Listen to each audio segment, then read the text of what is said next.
And either way, we want to break her contract, which will Back allow online. Elturel to return. Welcome back. And my audio is Uh, working, so thanks. oh, good.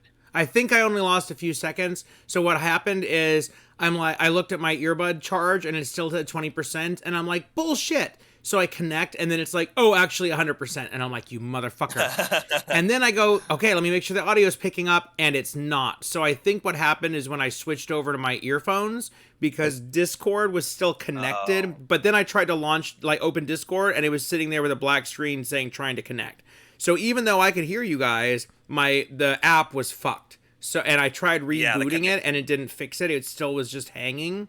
So what happened is when my Discord connected for 20 seconds, it just fucked. So anyway, back on now. I'm yeah. recording and go ahead. Okay. So yeah, I was just finishing up. I'm just going over briefly this Yeah, document because sure. once we start talking to Yugoloths and people, we got to know what we want to ask them. So our primary goal is to free Elturel, but how do you do that? What are you just gonna go to Zariel and ask her really nicely? The first thing we Good need to try. do is get the sword, because the sword. Now, correct me if I'm wrong. You read it and you didn't correct me. We need to get the sword because that's the only thing that can destroy the companion, which is where Big E is trapped. Is that right? Yeah. Well, I mean, you don't necessarily know the only thing, but you've learned there's a powerful Well, artifact, the angelic sword of Zariel, which should be able to break it. Um, okay, that's that that's was our just goal, is to get the sword to break the companion. Yeah, and that's really just me giving you guys a solid hook, because in the book you really don't even Yeah, know why you're looking for the sword. You don't know you're supposed to break open the companion. You don't know that it's any kind of a prison at all. It is just that's supposed to be like a yeah, surprise, but instead I did it as like the original adventure hook. yeah. So, well, that's our goal. That's what our characters know, is we want to get the sword. We do know where the sword is located. If you scroll all the way to the bottom, I took a snippet of the picture that was in the thing. Um, that's right, right? Yale and Lulu were there, and Yale was fighting a pit fiend, and then the thing rose up, and then a fortress. Was that right? I don't think I said pit fiend. I think I described a beast, and that's what you wrote down. Ah, But yes, okay. It was I remembered it as a pit fiend, but I'll correct that. there's a lot of pit So fiends. she was fighting the thing, and in order to defeat it, giant pustule to rise up and consume both her and the creature, and then a fortress arose out of it. So what we're looking for ultimately is a fortress that fits that description. That's why I put that picture in, because that is our current active goal. Is we want to get the sword, and to get the sword, we need to go wherever that is. But Yeah, yeah, we've basic. Yeah, described that to everyone we've exactly. met.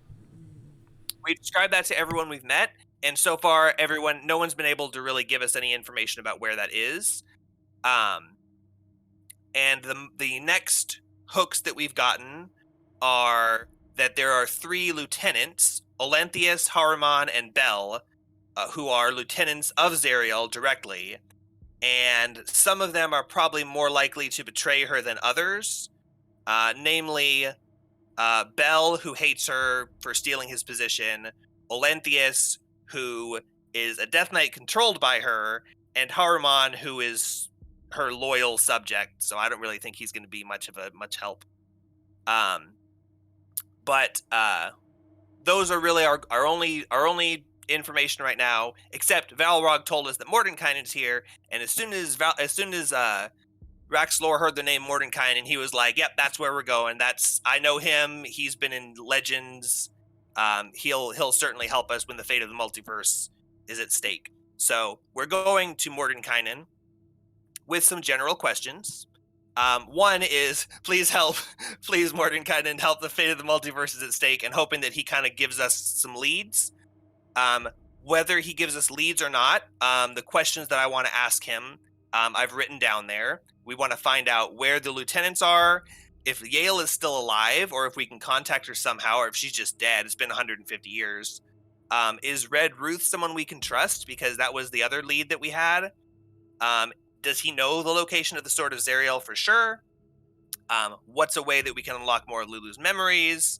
And just a couple other questions regarding that. So we have plenty of stuff to ask Mordenkainen, but I'll probably take the lead on that anyway. The Yugoloths, I just kind of whipped up something recently because I have no idea what we should even talk to them about. But I figured it'd be a good idea to get on their good side and ask things like, "What are you here for? Have you ever met Mordenkainen? What can we do to help you? Would you be willing to help us? Do you have any information to share with us?" Things like that. Because I really don't know what to expect with them. But the important thing is, like he was saying before last session, they're not necessarily all one group, but we don't want to piss off because there might be more than one that attacks us if that does happen. So we can. I mean, I'm happy to do combat, but um, we are a little worn down from all those mosquitoes and shit. Which, by the way, did we ever take a rest after we finished all that stuff? How are you guys doing on HP and stuff? Let me check. You did not do a short rest yet today. The last short rest you had was when you slept the night previously. After you went through the swamp, you didn't feel like you were damaged enough to take a rest. And you probably still aren't. I mean, you haven't taken any damage since then. But yeah, you have not done that yet. If you sleep here at the camp, then that would be like another short rest. But also, you can short rest basically whenever you want. Okay, yeah. So that's what I'm checking your HPs. If anyone needs to use hit dice, this would be a good time to do it because we have to just wait and do nothing anyway. But I'm fine on HP. I'm only like 10 HP down. So, Zoe and Scree, how are y'all doing? I know Scree you're looking, but just recapping. Yeah, I think I'll be fine for now. Okay, and Zoe? I'm okay. Okay, so we don't need to rest then, and we'll just wait until it's time to sleep. Keep in mind, of course, can use any spells that she needs to, although she's already used a spell for fly. If we are going to be taking a long rest soon, feel free to use any spells that you need to use. I've got Zone of Truth prepared. I've got Magic and Revivify prepared. I've got Hold Person. If we need to fight one of these Yugoloths, we can hold them and beat the shit out of them. I can create or destroy water. So I've got all kinds of stuff going on. So I'm ready to use it if we need to. But I'm assuming we pull up to the camp now because it's been a while. We've been sitting here chatting. I say, is there anything else that you guys think I should know? Or did you on everything? Nothing really happened while I was sitting here waiting. I was keeping. No, nothing of the sort. Okay, and how do you guys think we should approach the camp? Surely you saw some of those creatures mulling about while you were over there. Did anyone look very interesting or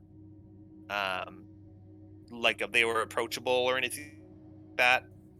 If you've seen one demon, you've seen them all. I say, Yeah, actually, they're Yugoloths. They're not demons, and I don't think they would appreciate that if you would call them that. So. There's nobody in particular that I found interesting. If you've seen one Yugoslav, you've seen them all. That sounds racist, but Yugoloth.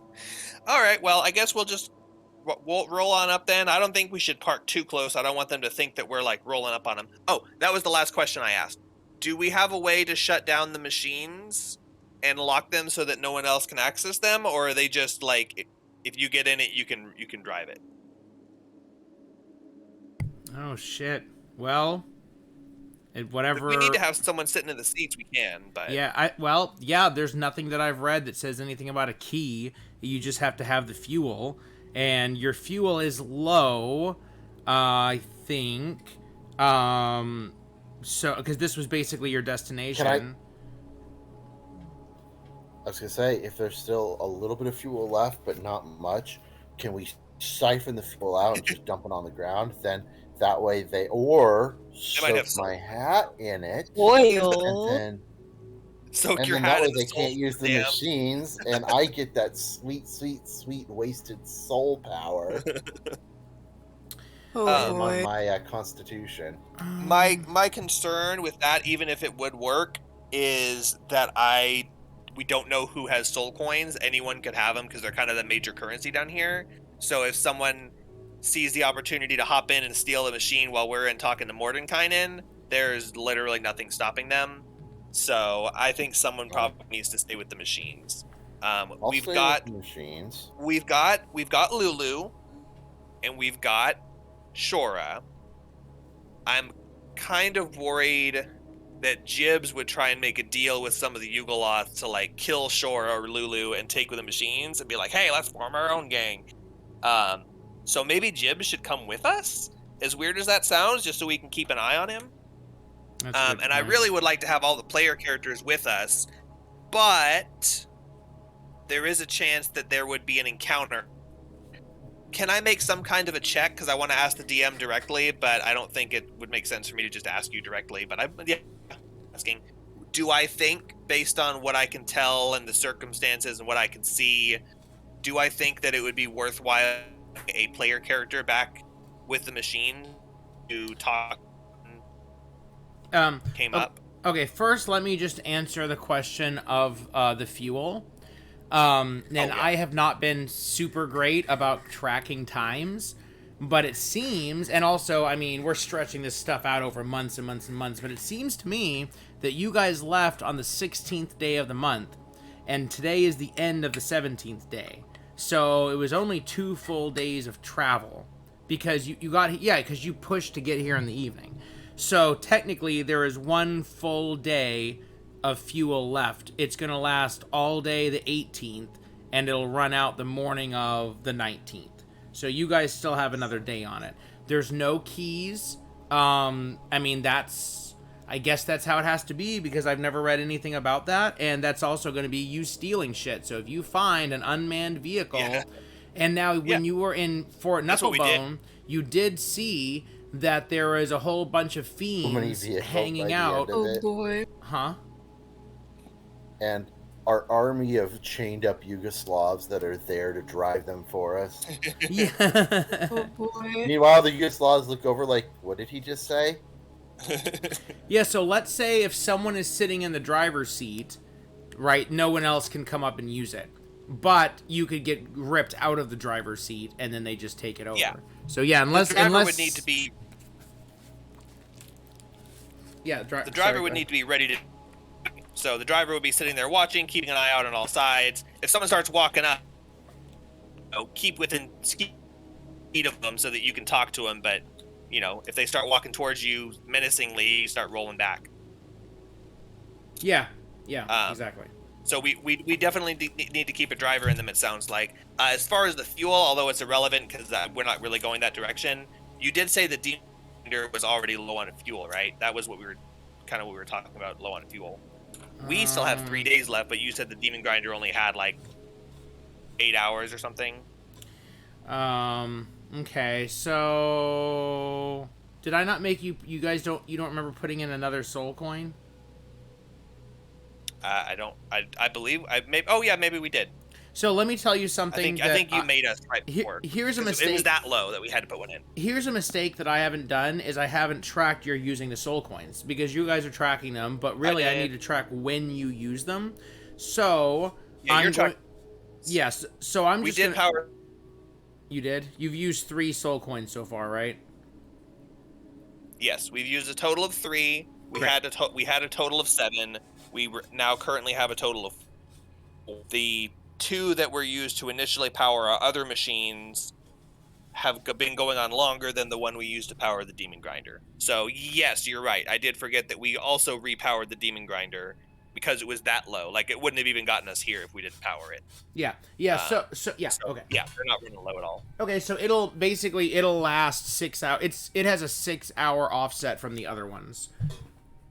It'll last 6 hours longer. So when the other ones worst case, when we completely run out, if we completely run out without recharging them at all, the other 2 are going to run out, and then we still got 6 hours on the big one. So if we need to like abandon one or something like that, we can. Yeah, you could abandon the Tormentor because the motorcycle's small enough to carry in the Demon Grinder. So if you needed to like pare down to just minimal, you could do the Demon Grinder, the Devil's Ride, and leave the Tormentor, or even sell it or something or whatever. Can we put the Tormentor in the Demon Grinder, or is it's probably too big, right? Too big, yep. Okay, cool. So we need to keep someone at the machines. Lulu and Shora for sure, because Lulu can pilot the machine, right? Yes. She got paused. Okay, so I think that's totally fine. We'll have both of them piloting both of the machines, with orders to be sitting back to back from each other. And anyone approaches them, tell them they can't talk until their masters come back, until their leader comes back. Not master. That sounds weird. They're not allowed. They won't talk until their leader comes back. And if they begin to approach them within the distance that they can climb up and attack them or pull them out, to haul ass and drive away and alert us if they can.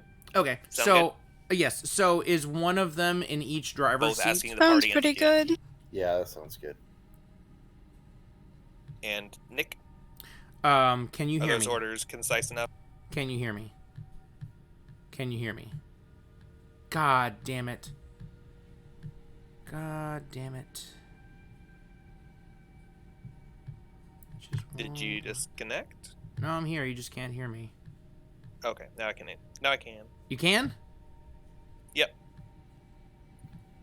Yeah, no. Yeah, my Discord is fucked, man. Yeah, like, so it's like, oh, trying to connect, but like, you can still hear me. And yet, Nick, did you dump your Discord in the cat bowl too? yeah, I swear. But it's a program on a remote server. How would you do that very difficultly?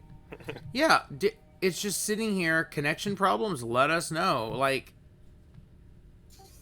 I can't even exit it. If I X out of it, you guys can still hear me. And I don't see it anywhere on my computer. Hold on, let me open my taskbar. Wait, no, not taskbar. Why can't I do the...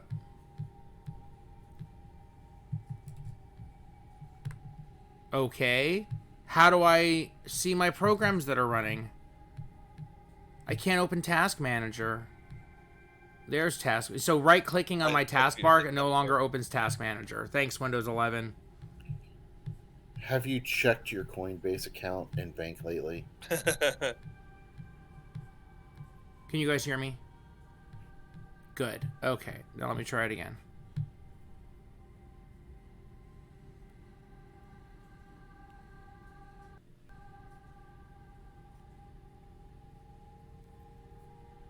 God. Can you hear me? Yep. Yes. Okay. God, that's annoying. Yeah, I had to actually end the process from Task Manager and then restart Discord. Okay. Yes, I heard you. Please just recap who is in each vehicle. Tormentor. Tormentor, Shora. Shora is Demon the Grinder, driver. Lulu. Got it. Hold on. Lulu, driver, and okay, and Devil's Right is still there. Okay, and so the rest of you, Raxlor, Zoe, Scree, and Jibs. Oh, there's Jibs. I put that in the wrong place. I'm an idiot. Jibs. Okay, you guys are all heading towards the camp. Okay, so you're at the outskirts of the camp, pretty far away, but far enough, close enough that you can kind of like see the camps. And I'm going to describe them to you, and then you can decide how you want to approach. Okay, so I don't have a map for this. I didn't sketch out a campground with distances between each camp, so let's just say that the camps are not very organized. Like, there's not really like official camps. These are demons. It's not like they need a tent and a bed. Maybe there are some like lean-to shanty sort of tent things, but like not necessarily each one of them has a tent. For flavor, just imagine on your own. There might be a tent, there might not be a tent, but there's basically, it's just the fiends and whatever crap, other than anything extra I described. There are 1, 2, 3, 4, 5. There are 7 different areas of the camp. One of them is Landerbold, the Arcanoloth, and another one is Cricon, the Morenoloth. Those are the ones that you spoke to already. What else you can see? You see one camp that has so Mesoloths are the most common one, and the Mesoloth is the purple beetle-looking guy with the trident. You've already met one. He helped you out in a dungeon a little bit, So you know what that is, so I'm going to call those Mesoloths. There's 2 Mesoloths with another bug-looking guy that has a bunch of, like, antenna-looking things sticking out of him, like, all over his body. And I'm not going to send you a million pictures right now. I'll if you're talking to one of them, then I'll, I'm trying to just give you what you need to know. Okay. Just give us the brief description so I can write out the 7 camps and decide where we want to go. One unique buggy guy with 2 Mesoloths. Okay. Camp number 2. You see 2 of the big green gargoyle guys and 1 little, like, dog monster looking thing with no eyes. Except, like, no head or eyes. Yeah, like, just imagine a dog with no head or neck. But a mouth that's coming out of its shoulders. You see another... Oh, I don't have to imagine. You see another of the green gargoyle guys. He's kind of more on his own. You see another group, and this looks like where most of the Mesoloths are. And there's another guy with them, and he has 1 giant arm and 1 tiny arm. And he's just kind of almost like a yeah, I can't describe him. I'll do that if you talk to him. Okay, the next camp, well, actually, there's, like, the rest of the Mesoloths are there. Yeah. Okay. To recap, sorry. Can I recap? Because I've got the list written down here, so I want to recap and see if I've got it. Yeah, that's better. Oh my god, that's so much better. Yes, please. Yeah, hearing you repeat it 3 times doesn't help us solidify it. Yeah. So you said there was a total of 7 areas. You said Landerbold the Arcanoloth is the first one, and Krykon the Morenoloth, is that the guy who looks like Karen? Yes. Okay, so you've spoken to both of them. Krykon doesn't seem to really have a whole lot of information. His job is just he's the fairy guy. We might talk to Landerbold again if we need more info. You said the camp is 2 Mesoloths and an unrecognized creature with a bunch of tentacles. Sure. The next camp was 2 of the green gargoyle guys with the creepy dog dude. Mm-hmm. The next one was just a single gargoyle dude on his own. Yeah, he's just he's kind of honest by himself. Yeah, just hanging off. He's like just kind of sitting off, not really doing anything, just kind of staring off into space. Whereas the other 2 guys are it's like 2 guys and a dog. They're like hanging out. Okay, and then everything said 6 else and is 7. I kind of got. Yeah, it's really just one camp. It's just my notes confused. So in the other camp, you see a whole bunch of Mesoloths and 1 weird looking dude with funny proportioned features. 2 arms. Yeah. Okay, so there's 6 camps, and we've got a camp of 3, a camp of 3, a camp of 1, and a camp of like a dozen. Yep. 8. I turned to my party. 8 Mesoloths. 7 Mesoloths plus this other guy. Okay, perfect. I turn to my party and I say, it looks like there's a bunch of different Yugoloths in there. I don't recognize most of them. Do either of you recall any information about what those look like? Specifically, I'm interested in the gargoyles and the other bug creature, the one that's with the Mesoloths at the first camp. Do either of you know anything about those? Let me think. Bug creatures. Make an intelligence religion check if you're trying to recall information. Use an intelligence religion check, unless you want to suggest another proficiency. All right. Rexlor is not making a check because I'm asking my party to see what they know, but 18. I might roll later. Okay. Okay. And 6. Okay. Zoe, what were you trying to recall information about? If I remembered anything specific other than just that I had seen them. About which creatures? I remember These are like 4 been different mentioned. ones. The bug ones. The bug guy. Okay. So yeah, you do not remember anything about the bug guy. By the way, it looks like he's got 3 legs and 5 arms.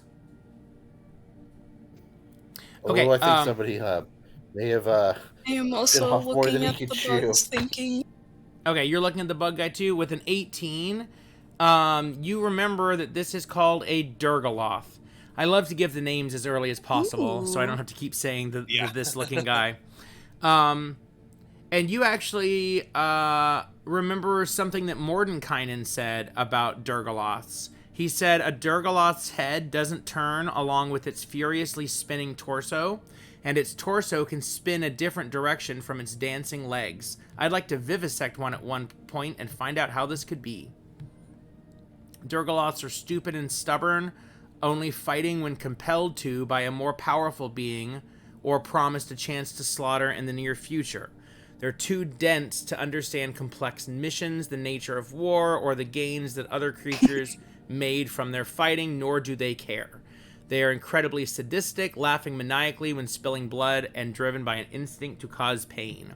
You recall that they are a very low-tier Yugoloth, similar to the Mesoloths. Maybe like a little tougher, but otherwise similar.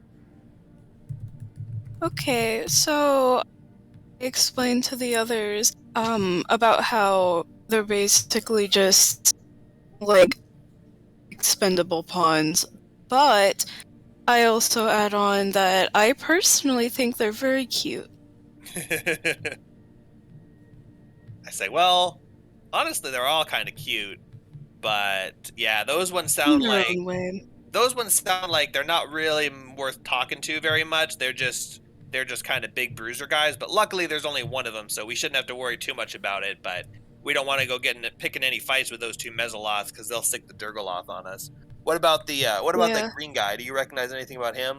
There you go. I'm sending the think Durgaloth. I think I've seen him before. I feel like I've read a Ooh. book about him sometime. I would like to, if this is possible, I don't know. Can I give advantage on Scree's check with the gargoyle by having a conversation with Scree about what we both collectively remember about the creature? Fine. I also sent a picture of the Durgaloth, so you can see what he looks like.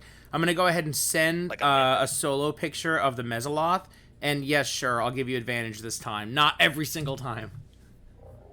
Well, I mean, it's basically either 2 rolls or one person rolls twice. Yeah. Also, So you I'm just trying to flavor it up narrated instead of something. saying- Just don't do that every time and say, we talk about a book advantage. I mean, I guess. Well, you could. otherwise it would be okay. What do both of us know about the creature? Yeah. Oh yeah, with And separate we checks. both get to roll. Yeah. Okay, so Yeah. Scree, So it ends up being roll. the same except the modifier. So roll your religion check with advantage. Okay, awesome. By the way, I have a +4 on religion, so this is easy enough. Oh, that's right. You're Horizon Walker. You actually you're a ranger that specifically deals with otherworldly planar beings. 21. Oh, fantastic. Okay, hold on. Let me get some info pulled up. Yeah, I know. I could already have been pulling it up. And kind of I am. Okay. Okay, so these guys are way tougher than the Durgaloths. These guys are the shock troops of the Nikoloths. Think of them as... What are their names? Sorry, Nikoloth. N-Y-C-A. Or Nicodemon.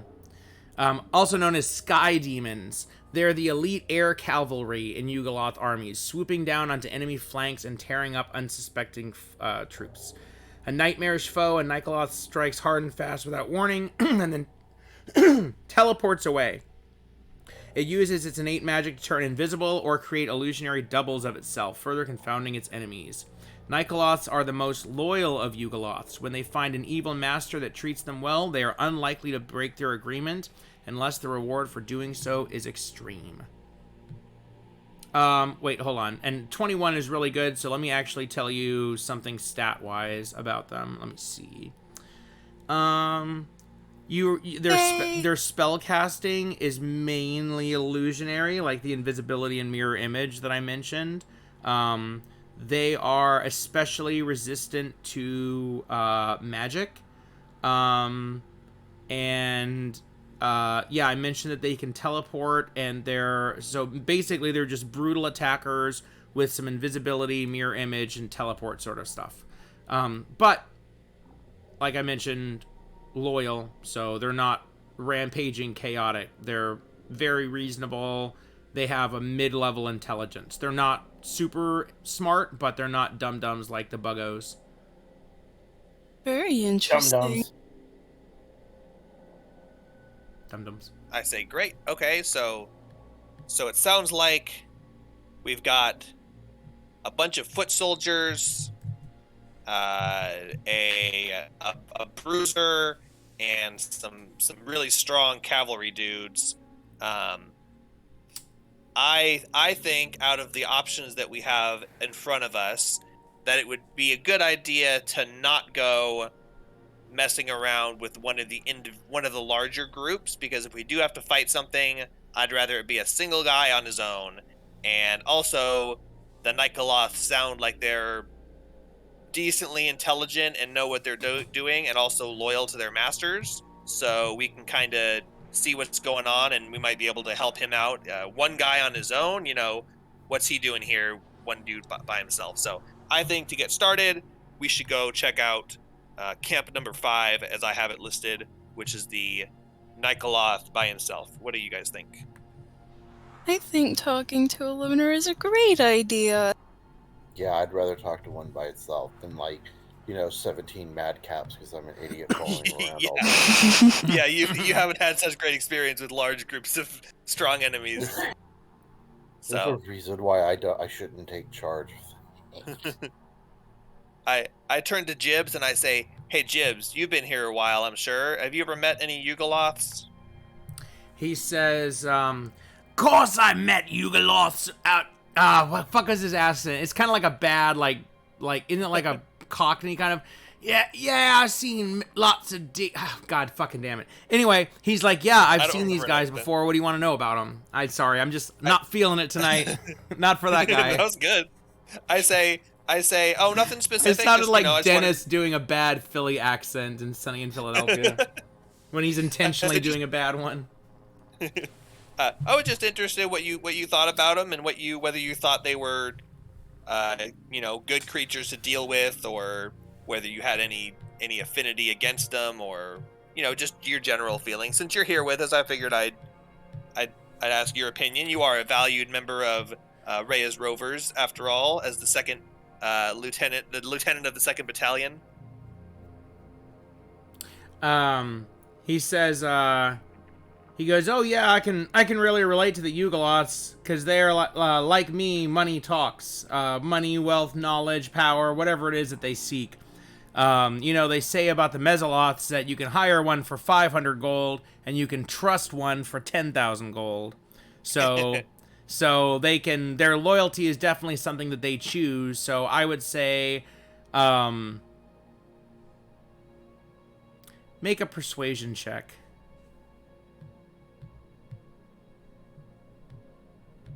Persuasion, natural 1, so 0. Okay. Wait, -1. Okay. One moment. I'm computing something.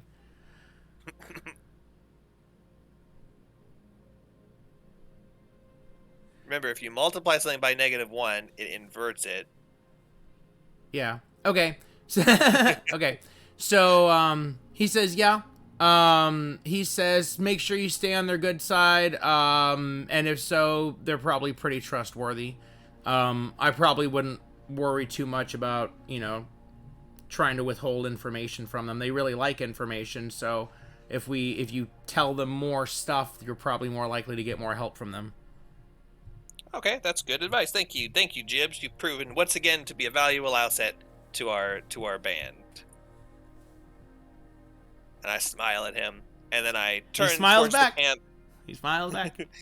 I turn towards the camp, and I slowly approach. Yeah, we already set up the other machines.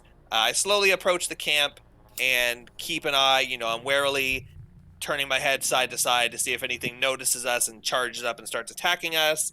And I'm trying to walk towards the individual Nikoloth who's on his own, while not angering any of the other ones, without provoking anyone else. Okay, just a moment. I'm removing some pictures on my stream. Okay. Okay, so you walk up towards this Nikoloth, and on average, let's just say 500 or about 100 feet between camps, so close enough that they could see, but not necessarily not within movement range. And he is sitting there on a stump of broken log, and he's sitting there with his legs folded, and Luke Skywalker style, and he's just staring off into the distance. His gigantic axe is laying on the ground next to him, propped up against his stump so that he could easily grab it. His eyes aren't closed, and he just seems like he's staring off into the distance, almost in meditation. How are you approaching him, and how close are you planning to get? Are you Which way is he facing? He's facing to let me see. So, oh yeah, I've got a map on my wall. I don't know. Oh, hey Willow. Yes. Can you help remember to bring the trash out to the curb? Oh yeah. Thanks. Sorry, it's already in the things. It just has to be rolled out to the curb. I forgot about that earlier. So okay, I can go do it right now. Actually, I Oh. have to go to the bathroom anyway. So. Oh great, you go do that while I figure out which direction he's facing. This might take a while. I mean, I don't want to sneak up behind him, but also if I need to go around to come up in front of him, I can do that. Okay. No, I guess he's no, so you're approaching him from the back and left, and he's facing towards the tower. Yeah, he's facing towards the tower. So I have Jibs. How big is Jibs? Is he tall or is he short? I'm imagining him as like a short little hoglin thing. Werebore. Let's see. Forgotten Realms. Okay, so a werebore is, I mean, it's medium size, Medium. 5 to 6 feet. So it's Okay, kind of a little shorter than a human. Okay, so about the same size as me, or a little bit shorter, but he's not like a little tiny thing. So You're huge. Aren't you like 7 feet tall? I think I'm like 7. So he's definitely shorter than me, but he's not like tiny. I'm just trying to get an idea of how everyone's positioned. Yeah. I motioned for Zoe to come up on my left flank so that I've got her there in case I need to get out of like a difficult conversation situation. I've got Scree directly behind me, keeping an eye out for any other creatures that might be approaching us. Hold on, I'm taking quick notes, so just tell me everyone who's going with you. So Raxlor, Jibs, all of us. I'm just telling you the positioning. Oh, okay. So sorry, from front to back, what is it again? Raxlor, Jibs. Raxlor is directly in the front. Jibs is to my right side. Zoe is to my left side. Scree is behind me. Got it. We're kind of moving like as a unit, a clustered unit, except I'm letting the other party members slightly be behind me, but not like a whole square behind me. They're just kind of like we'd be a T shape if we're on a map, but physically, in theater of the mind description, I'm in front imposing, and they're off to my left, my right, and behind. Okay. As you approach him, you get to about 60 feet. He is still... I cast guidance on myself. Okay. He is not reacting to you. He's still looking off into the distance. You're kind of in a wide angle of his peripheral, so you can't tell for sure if he's seen you, but he has not reacted to you yet, and you're 60 feet away. I cast guidance on myself at 60 feet away, and as I approach him, making sure that I'm directly in his line of sight, we kind of angle ourselves around to make sure I'm approaching directly from in front, not from behind him to startle him or anything. He's got his eyes closed, and I kind of make my footsteps. He's got his eyes open. He just hasn't really seen me. But he sees me. He just hasn't really paid any attention or said anything. Okay. Oh, well, yeah. So as you're... Oh, hold on. What, yes? Oh, yeah. Okay. Noah's already gone, right? I think he's still here. Oh, really? Yeah. Oh, cool. If you see him, tell him to say bye to me before he leaves. Okay, so he can see you. Still hasn't turned his head. You're in his peripherals, so you know he's got to see you, but he has not reacted to you. He still seems... He's very fixated on the location that the tower would be. Gotcha. Okay. Yeah, I'm not gonna. I just don't want to startle him and walk up and start talking, and then he like pulls out an axe and hits me or something. Willie sees ya. Willie don't care. So, oh god, I hope his name is Willie. So I'm walking up. Oh, it's not. I already named him. Otherwise, it would be. It is now. It is now. Yes. Scratch. As I approach him, I lower my posture a bit and kind of a hunchbacked bow, and I place my arm across my abdomen, and I give him an actual bow, and I say, "Hail and well met, friend," in a kind of a low, quiet tone of voice, and I say, "My name is Raxlor. May I make your acquaintance?" Oh, hold on one second. Yes, Will. I will be back very soon. I just need to do a few more things. That's fine. Did you drag the trash out? Yes. Okay. That's fine. So we're just talking to this guy. So when you get back, we'll catch you up on anything you need to know. Thanks. Okay, bye. I'm sorry. Just say it again.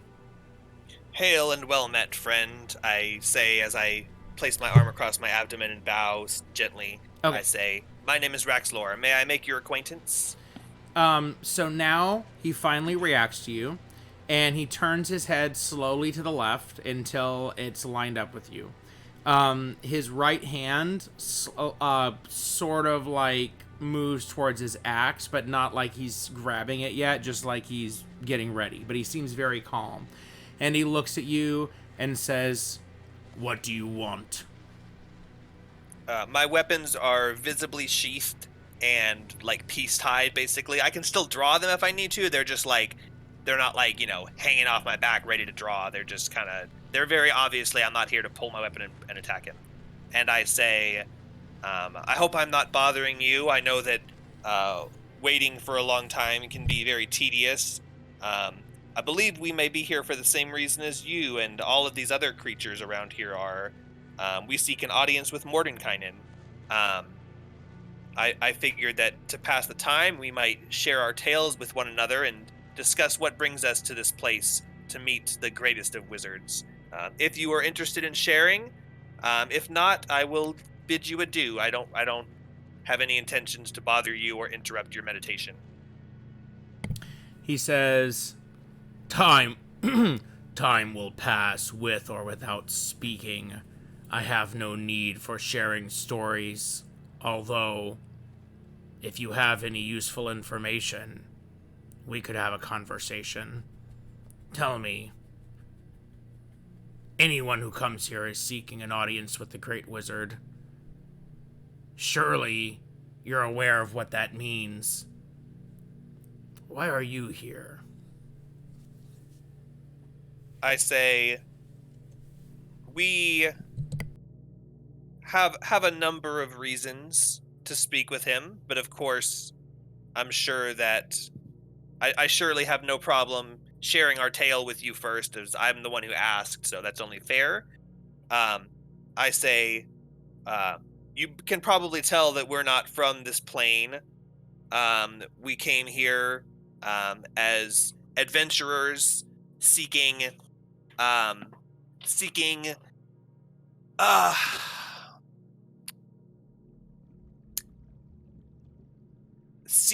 power and recognition and renown and allies. And I'm back. Welcome back. Hey, we're just getting into the conversation. I'm trying to make him not kill me.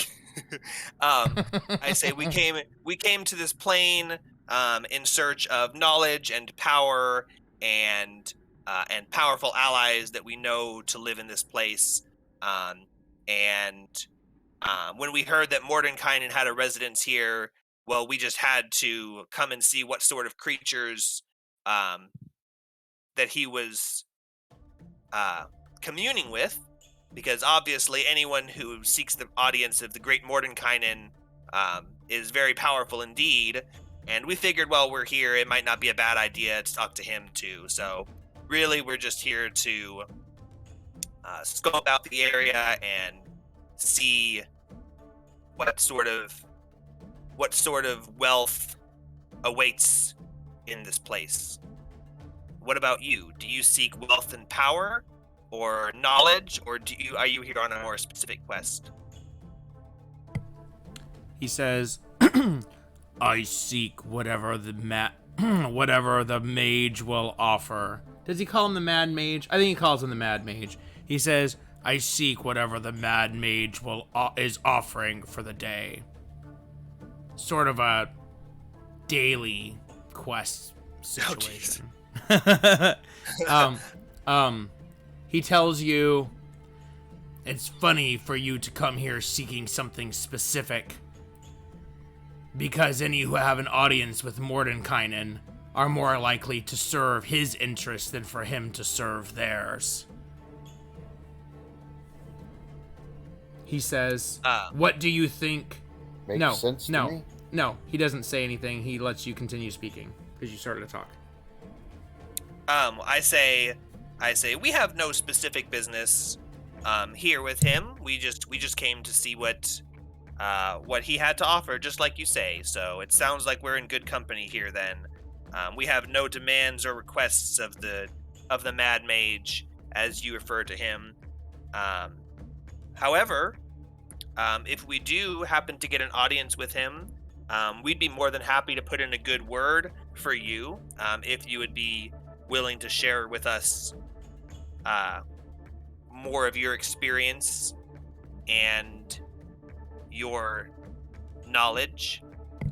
With What languages do you speak? me, I speak Common, Elvish, Giant, and Sylvan. I speak Celestial and Draconic and Elvish and Sylvan in common. You receive a telepathic message from him as he's been responding to you telepathically, and he says, for us to continue this conversation further, I'll need you to speak Abyssal or Infernal. I say, unfortunately... Scree, what languages do you speak? Let me check.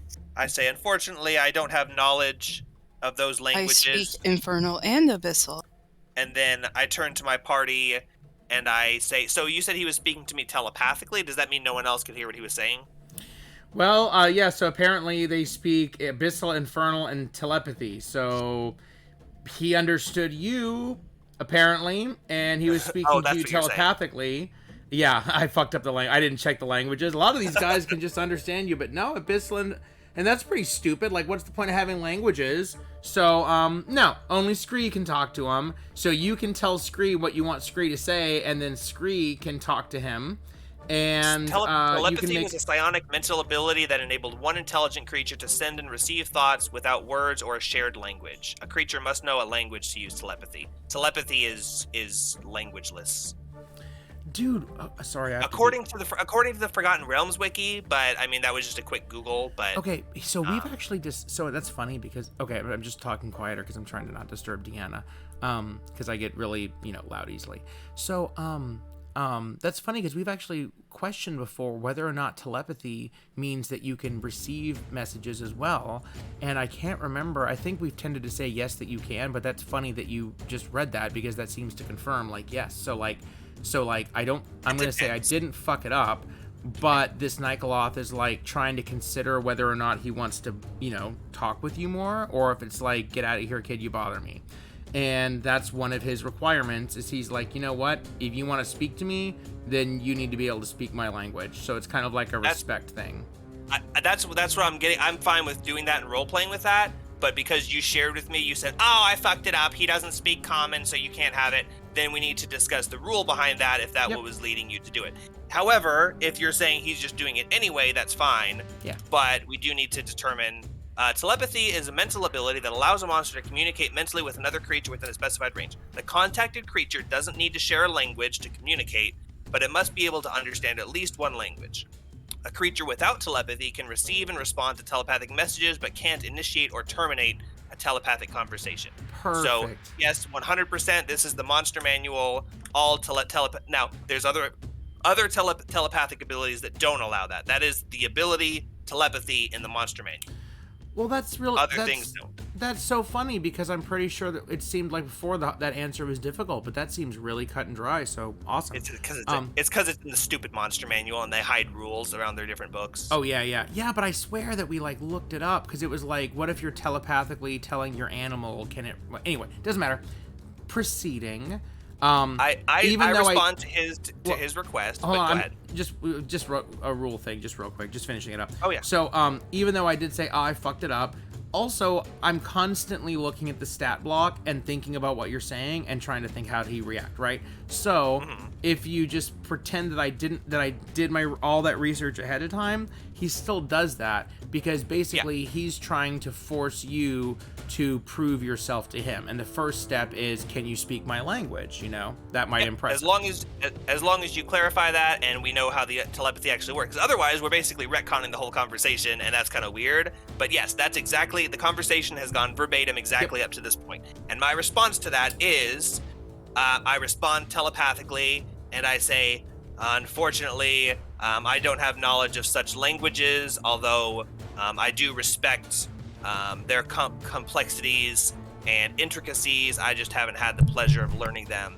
And I turn to my party, whose languages I know because we've been adventuring for a while, and I say telepathically, but one of my party may know the language.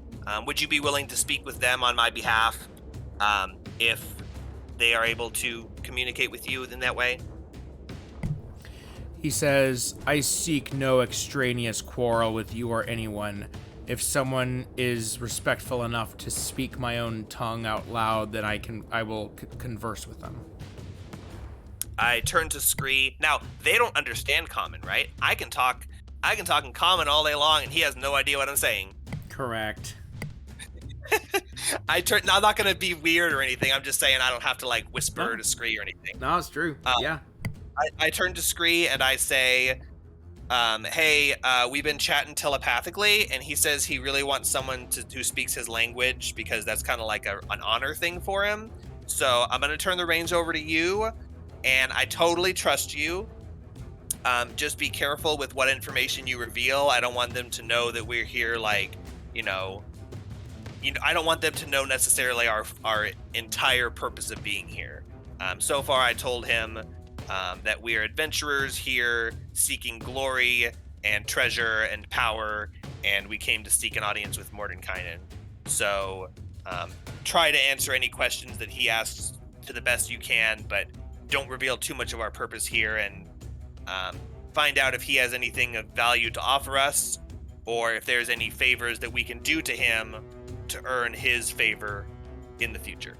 Okay. Got it? Got it. And as I thank you. As I am speaking with the Yugoloth, I am also translating back what I say and what he says in common tongue. Okay, thank you. Yes, of course. Anyways, how...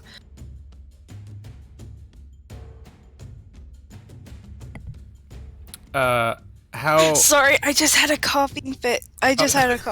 Like, off the mic. That's fine. Hey, couple quick questions. Yes. Raxlor, how far is each person standing from the Yugoloth, the daemon? How far was I before he responded to me? I was about 30 feet away before I started speaking to him. Yeah, you spoke to him at 30 feet, and then you switched to Scree, so did you back up, or are you still at 30 feet? I'm still at 30 feet. Scree was also at 30 feet behind me, so me and Scree swap places. Okay, so you're 60 feet away, and Scree is 30 feet away. No, I'm 35 feet away, and Scree is 30 feet away. Oh, 5 feet. Well, okay, got it. Right behind. Yeah. And Scree, you can... I'm about to move over closer. Yeah, you're free to do that. Around, like, 10 feet or so, and just sit nearby him, as we chat. Okay. And How many feet away from him are you when you're speaking? 10. Okay. Was Zoe, Scree the one who rolled the check? Because they might need to know if there's like some ability that will poison them when they walk closer. If they had rolled a really high number. You just assume I mean that if I'm asking the question, nothing. Yeah, no.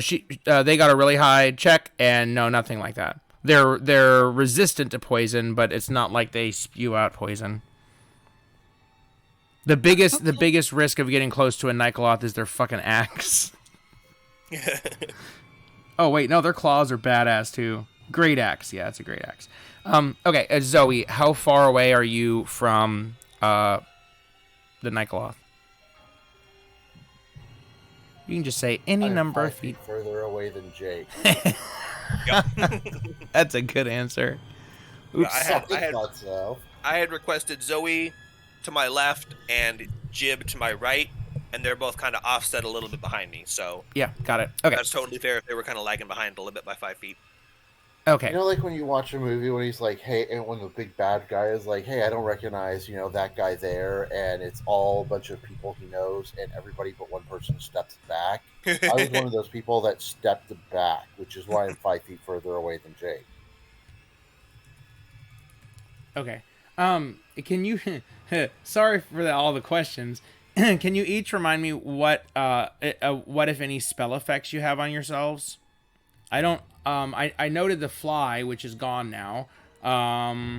Scree has Shield of Faith. Is that off? Like, see, my notes aren't updated. That's way off, yeah. Scree has Guidance. Guidance, okay. Anyone else have any spell effects currently? Zoe has a big head. For me, and I don't have that anymore. Yeah, Zoe big head. Yeah. Zoe. Oh, that's right. I keep forgetting that. Big head. Okay. Sorry. All right, and so Scree. I forgot about that. Yeah, I'm noting it down, so I'll actually try to remember it. Whenever you interact with someone next. Okay, so you walk up to him 10 feet. He turns to you, and he says, in Abyssal, he says, "Do you speak Abyssal?" Yes. Ah, damn, you speak both. Okay. He says in he says in Abyssal, out loud, and you guys hear some kind of horrible demonic utterings coming from his mouth. Scree, you know that he said, "Hello, little bird. How did you come to speak the tongue of the demons?" Well, I've had many experiences with demons and devils in different planes of the multiverse deep in my past. He says, "Tell me, what are your opinions of demons and devils, specifically in the Blood War? Do you see them both as foe, both as friend?" It's dependent on the individual, I guess. He says, good answer, very thoughtful. You could make a fine Yugoloth one day. You worship the right god, and you can be reborn with us in the gray wastes of Gehenna. I mean, Hades. They hang out in Gehenna, they're born in Hades. Ooh. That does seem to interest me, but I am afraid I have other things I need to accomplish before I could do something like that. Yes, other things, such as seeking the greatest wizard of all the multiverses. For errands, is it? Really? Errands? Well, not exactly. We came here on our own regards. Oh, for what purpose? I can see Jake shaking in my mind. I can hear his like inaudible panic. But anyways. Okay, sorry, repeat that? I can hear him thinking, how am I going to get us out of this? I'm no more worried than I'm sitting there with a big dumb smile on my face because I have no idea what they're saying. He's charismatically asking you what you're doing here, why you're seeking an audience with Mordenkainen. That maybe it's not just for random errands, as you claim, which is also what he claimed. Well...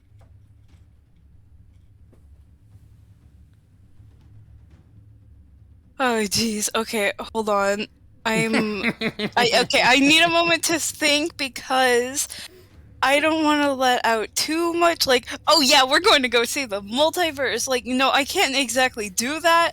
I can't find a middle ground. Did you translate that passage for me, or are you still thinking about it before you respond? Because you said you're translating everything as he said it. Yes. Have you translated that yet? Yes. I respond in common and I say, well, wait. Oh, wait. Sorry. So he just finished asking that question to Scree. So Scree, did you respond by turning towards your party and speaking in common? Yes. Okay. When you turn your attention away from him and turn back to start speaking towards your party in common, he immediately, like, his face kind of falls a little bit, almost like a little bit of disappointment. And he kind of like waves one of his hands through the air. And he says, "Manifestus Vinicium." He says what? And then he's just sitting there looking at you. And nothing has changed. Nothing has happened. He said that an abyssal Arcana check to determine what spell was cast, if any? Yes. Oh, and that's my second natural one on this stupid dice roller. Okay. Man. I turn to Zoe and I say, Zoe, it looked like he just cast something. What was it? Quick. We need to know what we're getting into. How am I supposed to know what he just cast? Roll a d20. I just figured you as a great warlock would know. I don't know. Do we want to continue with this encounter? The game's more fun when I run it correctly. I rolled a 5. Oh shit. Oh no. Okay, well, like I said, are you sure? I say we'll just keep on your guard. He did something, and I don't know what's going on, but it doesn't look like he was too happy with Scree. Conjure water. It doesn't look like he was too happy with Scree turning and speaking to us. So keep on the watch and be ready for a fight. Oh, Shora's not there. So sad. No, she's not. Jibs is there, right? Yeah, I didn't ask him because I just assumed he won't know, but if he would like to volunteer that information, I will give him great praise. Hold on. Well, I mean, I need to figure out if he knows, and then whether or not he says anything. Oh my god, I'm so stupid. 5e werebore 5e.tools. 5e.tools. Yeah, I was typing in Jibs. I'm like, what is Jibs stats? Oh wait. Jibs is just his name. He nudges you and says, he's casting a spell. Doesn't look like it's doing any damage though. But yeah, he verified he's casting a spell, but he doesn't really have anything to add. I say, do you know what spell? He says, seems like, God fucking damn it. Where's my, come on, browser. He says, God fuck, that is a great spell. God fuck. He says, seems like some kind of divination magics. Okay, thanks. That's really helpful, Jibs. I'll keep that in mind next time you're up for a promotion. And I give him a thumbs up. That's it. Okay, so then, Scree, do you proceed to translate to your party in common? If Scree turns to me and begins to talk, I do the little thing where I draw across my throat that not that you're gonna die. That would also work. I'm not gonna translate that bit. You can say, I mean, I'm just that's what he did. Like he didn't that's just a real subtle thing, right? Like you just turned around and started to Yeah. speak, and when you did, it happened real quick. He just kind of like mutters. Wait, hold on. I'm gonna say it again. And he says, "Manifestus veneficium." Don't Google that. Don't try and Google it. You can't Google it anyway. I'm assuming so. It's either, and this is I'm giving. So when I'm talking right now specifically, I'm giving Venefinicium. I'm giving D&D experienced information. I'm not saying what my character's saying. This is just something that in universe I believe that a D&D character, especially a planar warrior ranger, would know that the player may not know. He's probably casting some kind of either language spell, because he doesn't know common. So he's either casting recognize language or tongues, or maybe detect thoughts. He's probably just trying to see what you're saying while you're talking to us. So if that's the case, then when we talk to each other in common, we should just assume he can tell what we're saying. But the fact that he responded to you turning and translating to us by casting a spell means he probably didn't like that very much. So it's probably safer if you just continue on your own without translating. But I don't think it's a super big risk if you would like to continue translating. Okay. Well, I'm not gonna translate it back because it's just muttering anyways.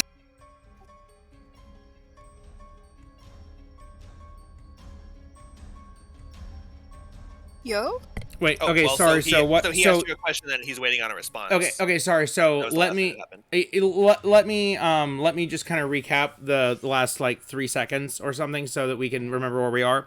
So he asked you a question, which is basically why are you here? You had some back and forth. We kind of lost the conversation now, but basically you were like, okay, hold on 1 second. Then you turned back to your party and you started to speak to them in common. He responded by casting some sort of spell. Then, while you were speaking, within a really short period, the werebore nudged Jake and whispered to him, I think he's casting a spell. Now, did you continue to keep speaking to your party in common, translating for them what the demon said, or did you stop speaking, and what do you do? This is important too because you did not hear what Jib said because you're 30 feet away and he whispered it, so you can't really use that meta information. Okay. But I'm communicating that to you as you continue speaking. I do that little motion across my neck to just stop talking and turn back around and continue without us. And now you can use that information to decide. Okay. Do you continue translating, or do you want to figure out what you want to respond to him with yourself? I'm just gonna figure out what to respond with. And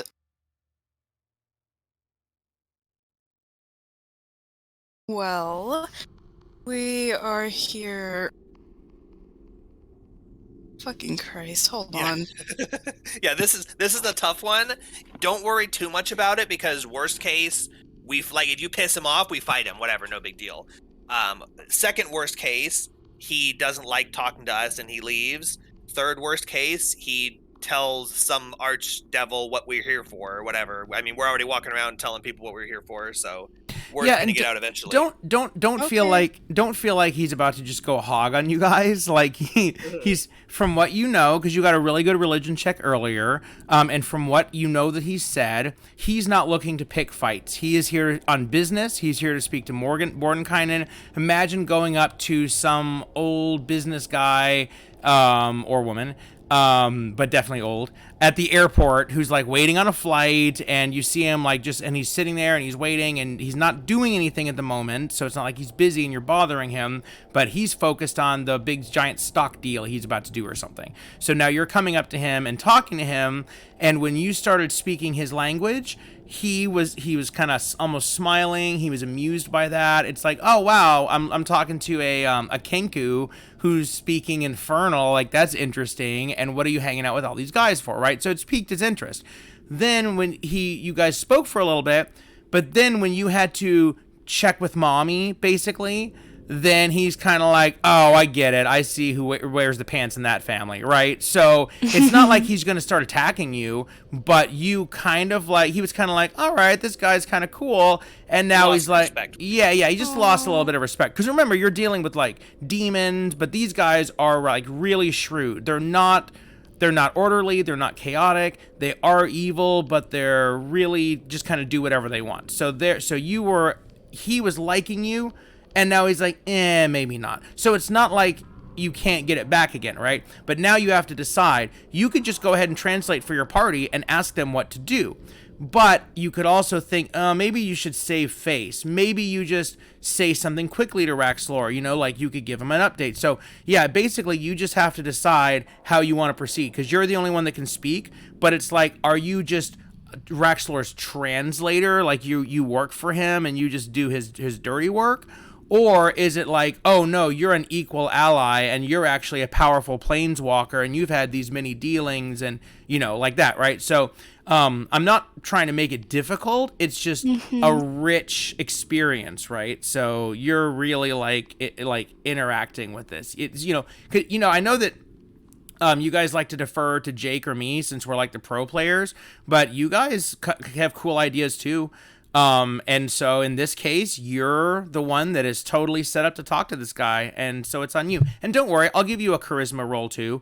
So it's not like, oh no, I don't know what to say and I'm nervous, so now I'm going to fuck it up. They're just trying to make sure that they don't give too much information, since that was kind of the premise. Yeah. Don't tell them. So they want to give information, but not too much.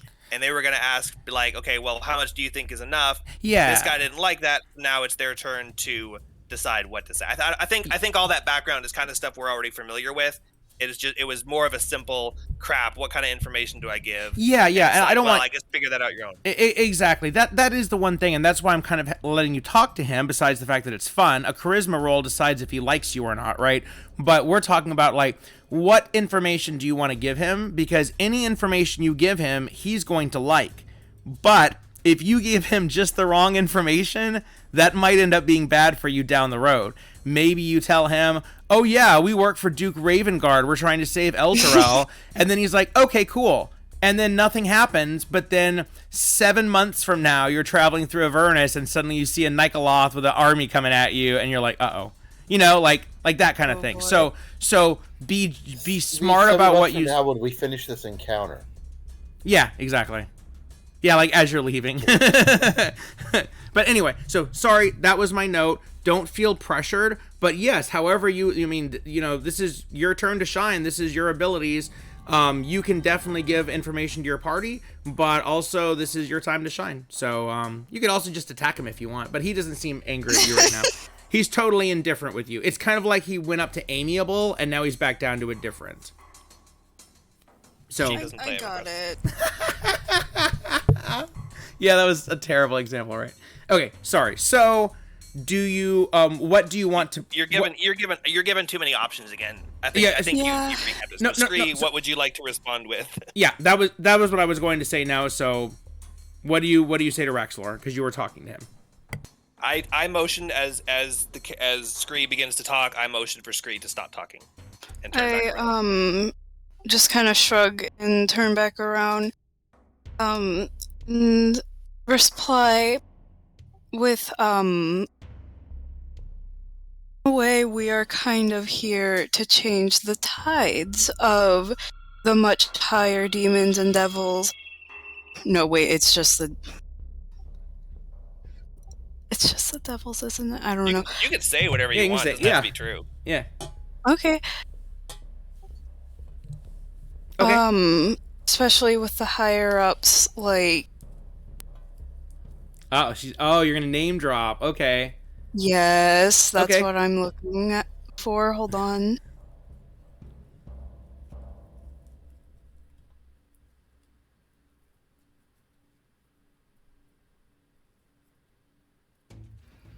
Yeah, well, my cousin works as a DBA. So you better be nice. a DBA would get in so much trouble just deleting records out of a production database because their cousins sent them a message. Like, he's gonna put his entire job if they on got the line. caught. True, but I mean, like, there's logging. Sorry, I was waiting for you guys to finish with your banter. No, go anyway, ahead. Please interrupt. with just the higher up people in El Terrell, If you don't remember a name, but you want to say, I'm not remembering names right now. I'm sorry. No. I'm saying, like, I can tell you the name. If you're like, oh, who is that? The black guy with the helmet that we saved? I mean, sorry, it's descriptive. That's Duke Ravengard. If you tell me the DM, I can tell you, the name. Okay. You don't have to actually remember it. But, as well, we're mostly here seeking Mordenkainen for advice on what to do next. We are actually here from the material plane. He says... That's what I tell him. Cool. He says, material plane. He says, I'll be quiet. He says, sounds like you have traveled quite a way, and, yet, actually, I think I can still smell the material plane on you. Distasteful. Hold on. I have to switch from roleplay banter to actual speaking. What did you tell him? Oh, whose name did you drop? Because did you tell him someone in Elter? Who? I was gonna say Zerial, but I couldn't find the Google sheet, and I was like forgetting really hard, And what did you say about Zerial? I just mentioned her, we're gonna change the tides of the higher ups in Avernus, Zerial, for example. Okay. He says, he goes, he smiles, not just like a smirk, like he actually smiles, and then he kind of chuckles, and he goes, I see. So you're an adventurers here to change the rulership of hell. That's interesting. I can really hold on, that's more of a Valrog voice. Let me try to do it right. I think I can respect that. This is not my first time as a Nikoloth. In fact, I had promoted even higher than this, but no, he didn't. No, he was a Nikoloth. This is my second time as a Nikoloth. The first time was quite a long time ago. I decided that I was pretty cool, and I was going to head down to the 9th circle of Nessus, the deepest pit of hell, and seek an audience with Asmodeus himself. Well, I got about as far as the entrance to Nessus, and I was immediately torn apart and ripped to shreds by a horde of devils that I could barely even see before I was dead. I respawned consciousness in the gray wastes of Hades as a lowly Mesoloth, where we all start, slowly working my way back up. And finally I'm back at the level I was, but now I seek something greater. That's why I need the help of Mordenkainen. Okay, I might call him Mordenkainen, and I might call him Mordenkainen, and just don't give me shit about it. Actually, you can totally give me shit, but I'm not going to care. Because I'm going to do whatever I feel like at the moment, even if it's inconsistent. He says... Interchangeable. Yeah. He says, like Joey and Jose. So he says, I hear the big prize he's giving out recently requires killing a god. That's what I'm here for. Oh. I'm ready to take on the big quest. I've already been torn apart by Asmodeus. Killing a god should be easy enough. Is that what you're here to do, friend? Are you ready to kill God? And then he kind of tilts his head like the modern horror movies do, like the Gen Z horror. I chuckle along in a kind of sadistic way, and kind kind of nod my head. Okay. Sorry for late replying that. Okay, so you're a kinku and you imitate, so I'm sure that you're saying that you're like basically just imitating his laugh, and he laughs harder, and then you imitate his harder laugh, and then now he's like doubled over laughing, and he's like got his arm on your shoulder, and he's just like slapping his knee, and the two of you are just like in hysterics, just laughing about each of your individual quests to go kill a god for Mordenkainen. And that proceeds until you want to say something else. He's just going to keep laughing. He's got time. He's got time to laugh all the way. Well, anyways, I don't even believe I've told you my name yet. I am Scree. I am a horizon walker who has traveled across the multiverse, and my other party friend,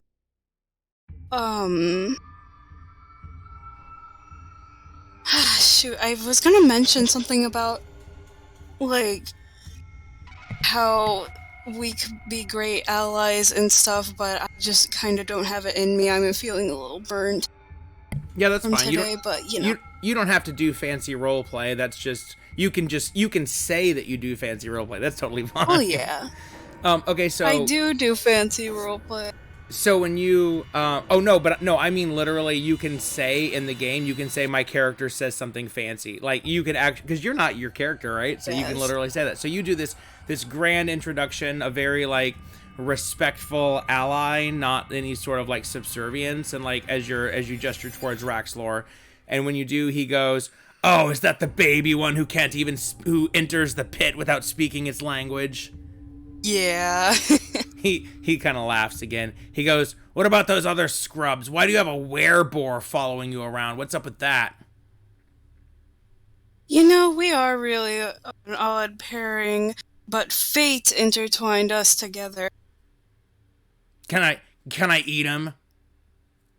No. That's okay. Nikoloths actually prefer to eat old rotting flesh, not fresh blood. Those Mezzaloths, though. Bro. Oh, yeah. Those Mezzaloths, though, they love fresh blood. That's a big difference between the two of us. You know the funny thing about us Daemons, though? We don't have to eat, but we do. We eat to desecrate flesh. We eat because we hate flesh. We hate mortals. To such an extent, we hold such contempt that the only thing for us to do after we've killed them and ripped them apart into pieces is to devour the pieces.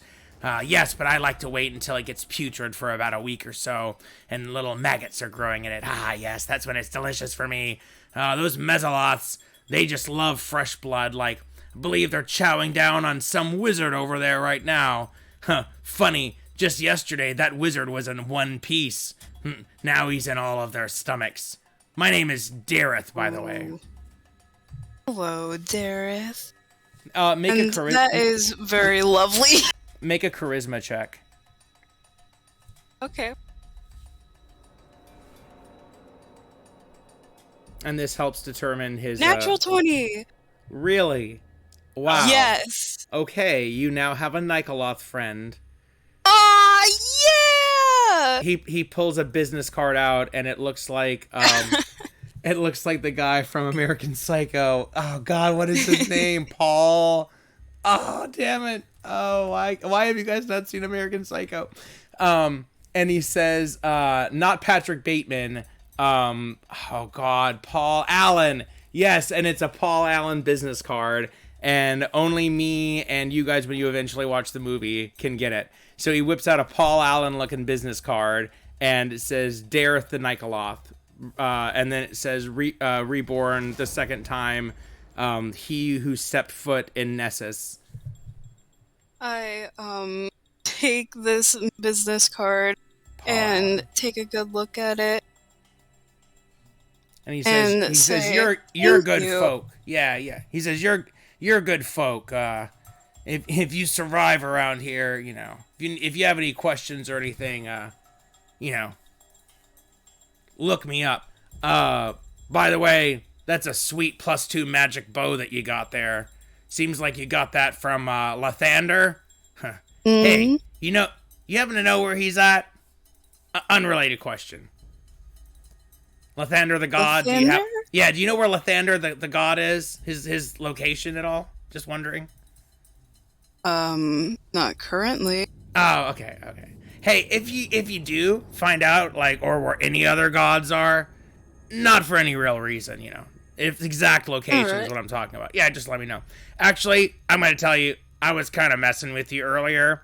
I'm not gonna kill a god. I'm a Nikoloth, but I hear that he's looking for the blood of some very powerful planar beings. Yeah, I think it's got to be top tier, like let's see, devil. We're talking pit fiend. If it was a demon, I would say it probably needs to be a Balrog. And or if you didn't have a problem killing angels, I think an Empyrean would satisfy him. Of course, I think he'd be happy with a god too. For the blood, I mean, for Mordenkainen, he needs powerful blood. That's what I'm looking for. The blood of one of those creatures that I mentioned, because that's what Mordenkainen wants the most. To be clear, because you got a 20 charisma check, so maybe Jake's typing that into his notes right about now. Yeah, I started typing it before the first reiteration of it. He says, well, I'd hang out for a little bit. I've been waiting here a long while, and word around here says that his tower should be popping in sometime tomorrow, so I'd go ahead and bed in and make sure you circle your wagons, because anything can happen while you're sleeping. Well, that's awesome. Thank you so much for everything, friend. What was his name again, just so I can write it down? I'm sure Scree will tell me afterwards. Dareth. I'm going to spell this one Daerith, because basically every single name is misspelled, but you spelled it in the most logical way, which I totally respect. But I totally knew that, and I was waiting for you to either correct me or just leave it, because they're still going to work verbally. But if you would like to correct the spelling, since you're not actually giving me the spelling, I'm more than happy to go in and adjust those. I just didn't even bother. Yeah, I probably will. I'm just gonna say Yale is Yeal. That's the one that bugs me the most. You know what? That's how it's spelled in EverQuest, and that's how I was always spelling it. But I just assumed that they would use a more logical spelling here. No, so that's like the biblical spelling. Okay. One other thing though is I had to Google it, because I had to know how it was spelled, and it was in the very top description of it. Haruman was turned into a fallen paladin. Where did I write that down? He was turned into a fallen paladin, and it is actually called, you were pronouncing it Nazrugan. It's actually Narzugan. Oh, thanks. The R is before the Z, so I caught that one. But yeah, I'm doing replace Yale with Yale right now. Yeah, I've actually pronounced it both ways. And I've tried to practice saying it the right way, but at the point that I actually said it, I probably said it wrong. Yeah, that was months and months ago. I was just, the Yale was, I was curious about it anyway, so that one's fixed. Almost every other name is wrong, but I'll do those later. Yeah. Yale, I think, is a really cool name. I give Scree a thumbs up. He goes back. By the way, he cast Detect Magic. That's how he knows that your longbow is badass. That was the spell you were freaking out about, is Detect Magic. Well, I knew it was something. And I Googled Latin Detect Magic, and it gave me a D&D spell chant. So it told me the Latin that D&D is, because the internet is awesome now. Yeah, and then so he goes back and sits back in his Luke Skywalker pose, staring at the off in the distance. Oh, and then he picks up his axe and he takes it and he starts like cutting his thumb, like just for fun, and like smearing the blood along the blade. Very much Damon activity. Well, I wave goodbye and walk back to my party and basically relay the rest of the good stuff. And also, I'm talking very highly of him. Like, almost in admiration in a strange, twisted way. It's pretty cool. I mean, he's out here. He knows what he's here for. Yeah, you were trying to relay that with the whole I relay what he says as he says it, and that actually brought up a really cool roleplay thing. Because like normally we just assume we can hear everything, but we couldn't hear what you were saying, and you were like, "Oh well, I'll just relay it," and then he didn't like that, and that made a whole thing. So that's kind of a cool interaction. Yeah, you did a really good job. That was sweet. I'm really happy. That's like the main thing of this whole game tonight, and it was awesome. Yeah, even if I was kind of like being slow about it, because I had to. I have to take moments to think about what I'm saying in general, in real life and in D&D, before I can actually start speaking. With complicated things like this, you're really, especially even the DM, you're really not supposed to, nor do you just respond off the cuff, unless you already know what you were planning on saying. But once you start getting into complicated stuff, you're not expected to reply quickly. So it's okay to stop and think about what you want to say. Yeah, you can always have time to pause. In fact, the only reason why I even got involved is because I could tell that you guys were freaking out when I said that when Willow turned away, he started casting a spell. You guys are like, oh shit, oh shit, oh shit, oh shit. And I'm like... and I was standing 5 foot further back than Jake. I wasn't freaking out. And literally, the only reason he cast it is because I'm looking at his spells and he has Detect Magic at will. And it's like, oh, yeah, why not? And it's 30 feet, so And I'm like, God damn it, if he did it while Raxlor was there, he would have realized that you've got Gargoth and a shield, and maybe that would have changed the conversation. But instead, he didn't think to cast it. But then when Scree walks up, he's like, okay, what's going on? And then he cast Detect Magic. But he did it real subtle, so he only found out about your bow, and then that made him, intrigued and, talking and stuff. Anyway, sorry. So, we can log off when you guys are ready, but we don't have to jump off right now. So how do you want to proceed? Well, I'm basically kind of spent for the night. Yeah. Oh yeah, I know we're logging off. Do you want to just stop right here, or do you want to say, or like literally just save state, or do you guys want to end somehow, like go back to your vehicle? Are you gonna end here with him, or do you want to just... I'd say just save state here, because this is us entering the thing. We're going to talk to him. We're going to go talk to another group. Probably talk to a couple more groups, but obviously not right now. But we've got a list of the creatures. I've got the one marked off that we talked to. We have some information. We can maybe ask them about the other stuff. Maybe some of the other ones will be... Maybe we can start with Scree talking to them so that they don't... that they're not like... They're already friendly with us, because now that we know that's a thing. So we've got some plans, but I think pretty much we got all that we can get. I don't think there's any reason to describe what we do. We'll just next time we'll start talking to the next one. We're standing in front of this guy. We can just stop here and go, okay, next time who do we talk to next? As long as we remember who we talk to. Cool. Yeah. Yeah, so I'll remember that you guys finished conversation with him. And by the way, so that was a great conversation, right? But so Scree spoke the language, did a good job roleplay, and also when he was like, oh, I don't know, talking to her mom, and then was like, no, you stepped up and you had the conversation and it went really well, and then you got a natural 20 on your charisma check. So this whole encounter, by the way, this guy in the book is not named, and I used a real name of a real Yugoloth so that I have a real backstory, but this guy is just supposed to be like this side guy, right? And so you ended up making this into a really awesome experience, and now you basically have a Nikoloth ally. So he was just some background crap, but you actually turned it into, like, you might even want to come back and ask him if he wants to join your squad later, but obviously he's busy here right now, but I would love to do that. Something to remember. Oh yeah, and you found out several very important pieces of information, including when the tower's coming back. Like, holy crap. Yeah. And also, that's a camp nearby. It's the one with the 7 Mezzoloths and the funny armed guy.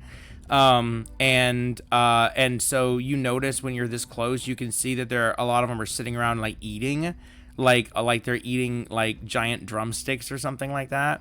And your friend Dareth basically told you that that's a wizard that was here the day before, and now ... they're eating him. Well, Wait, did you guys say that they were eating some large drumsticks? Can I have one? oh no, You no, want to no, get no, Prion no. disease? Prion disease. I don't mind prion disease. Cool. Okay, well, I'm gonna stop the recording. Yeah, I need to upload. You know, I swear, like, these 2 games that didn't get uploaded yet are like some of the most interesting ones we had, and I didn't even record the part where Zach failed 6 checks in a row and now his head is down. That didn't even get recorded. And you're not recording audio for my games, right? No, yeah. So sad. Because it's such a pain. It's gigabytes. For just the audio, it's like 5 gigabytes per session. I didn't even realize that till the other day. I'm like, why is my hard drive so full? Oh, I've got 80 gigabytes of audio recordings. I need to figure out a way to do just the audio. That is the... By the way, I'm ending the recording now. Bye.